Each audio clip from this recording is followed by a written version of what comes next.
Well,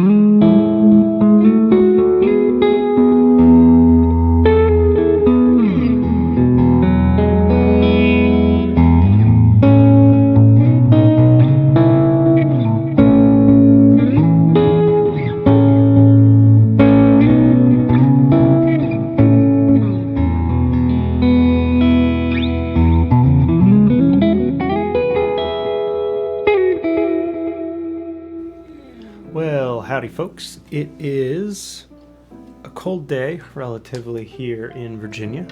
Enjoying a nice hot beverage.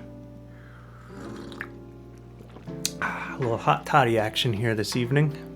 It's really hitting the spot too, I can tell you what. And I was just thinking about the latest hot topic in the guitar community, which is tube amps, or are tube amps dead in 2025?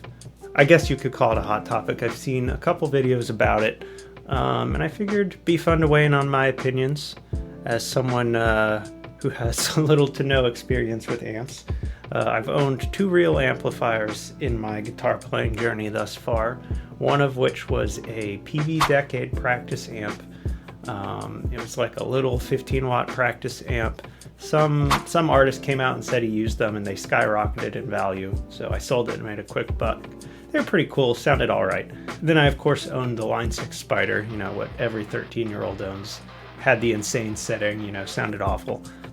And I've since then migrated to, I think, what a lot of people in my position use, which is primarily digital solutions, modelers, profilers, whatever it may be. My primary rig I run, what you heard me playing, is a software called Bias Effects. That's a VST program you can run in your DAW, you know. You can finagle sort of a live setup on an iPad and with a MIDI controller. If you're curious how I do that, I have some videos where I go over that, and I'd encourage you to check them out. I think it's a really great software, by the way. You should definitely check it out. It's sort of like a poor man's Axe-Fx, Quad Cortex sort of thing. It's got a lot of great features. I think it sounds great, pretty intuitive interface, but that's besides the point. That's not what this video is about. It's about if amps are truly dead in 2025. So you might expect someone in my position would say, absolutely, they're dead. You know, someone like myself, sort of a bedroom player, that is what this is, sort of a spare bedroom. You know, I play at my local church twice a month or so. Modelers, digital solutions are certainly conducive to the environments I play in. At home, I can play with headphones and not wake up the family when I'm playing late. When I play at church, it's certainly really convenient to come in with sort of an all-in-one unit that you can kind of drop on the ground and plug an XLR into, and you know, you're off to the races.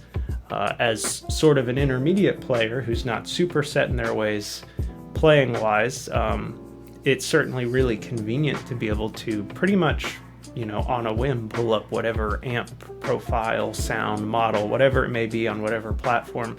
You know, there's thousands of options, and just play around with all the different sounds. Personally, that's how I learned my preferences. I know now that I like Fender-style amps, but when I started my guitar journey, I wouldn't have been able to put that into words, into context, right? And it's because of these digital solutions that I was so easily able to click through all the different profiles, the amps, the sounds, you know, Vox, Marshall, whatever it may be, and play with all the different overdrives and effects and everything. So it's certainly convenient for me. It's very conducive to my playing and my environment.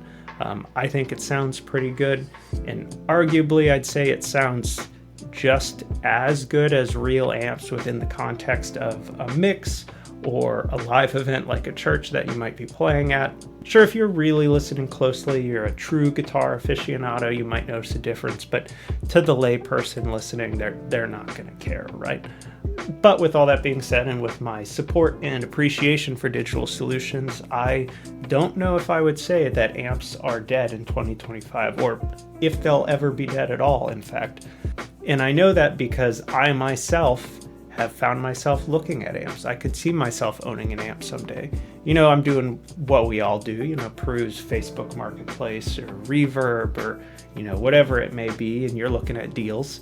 And I've come across, you know, a Bassman or two. That's my preferred amp that I like to like to run. That's the sound I like to go for. And I've seen a couple deals and I've gone, that would be a fun thing to own, you know? So I could see myself having one just, you know, just for the sake of saying I did. It would be impractical, you know, I probably wouldn't take it live or anything, but it'd sit there and I'd appreciate it. I might even profile it or do something fun with it, but I could definitely see myself owning something like that. For the same reason I have 15-ish guitars sitting behind me. I play and use and rely on maybe 3 of them regularly, you know? But yeah, for the same reason I own all these different guitars and effects pedals and all these different things, I don't need any of this stuff. I regularly use 2 or 3 of the guitars, you know, that are my best options. I regularly play those and take them out and use those. But I have a ton of them because they're nice to look at. They're fun to play and pick up and use. So I can't say I really think amps are dead, or if they'll ever be dead. Less mainstream, certainly. You know, you're not going to see them in everyone's home. You know, you're not going to see them in every guitar player's bedroom anymore necessarily, but they'll still be in use.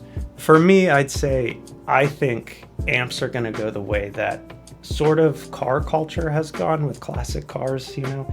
They're never going to go away. And the deeper you get into the hobby, the more you're going to appreciate them. You're going to understand the history. You're going to appreciate the context. You're going to appreciate the piece that the amp is, the style, the vibe, what it looks like. And you might want to own one, or you might want the true, real sound. You might want that last % or 2 of the sound to, you know, to get that perfect tone. So they're not going away anytime soon, I don't think. Less mainstream, but they're not going away. If you like this content, my name's Philip. This is a channel called Turtle Studios. I do guitar variety content. And yeah, stay tuned for more. I hope to be posting more in the new year.